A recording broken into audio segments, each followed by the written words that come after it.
tad ko iesaukt? Kad viņš tur tās priekšpapmedībās gāja. Nākošā izklaide viņam bija, viņš spēlēja kārtis ar apkārtnes muižniekiem.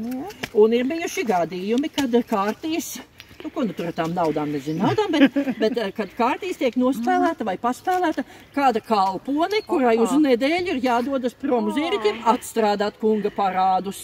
Tad vēl viena tāda interesanta izklaide. Bet ja kāda kalpone izdomāja kundzei sūdzēties, tad atbilde, tu pati biji vainīga. Tu tur pati nav ko te sūdzēties. Nu jā. Un šādā te veidā nav ko te sūdzēties.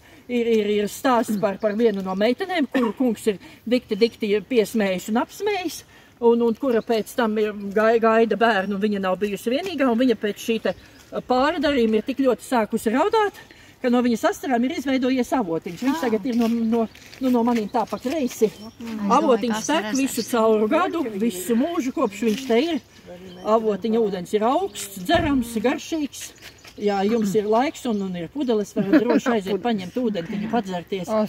Kristāp meitas asaras diezgan skarbi. Mēs viņu saucam par meitu avotiņu, jo meitas daudzas tādā veidā no kunga. Pieraudājušas. Jā, viņš bija pasvainīgs. Viņš bija pelnījis, ka viņi dedzīja.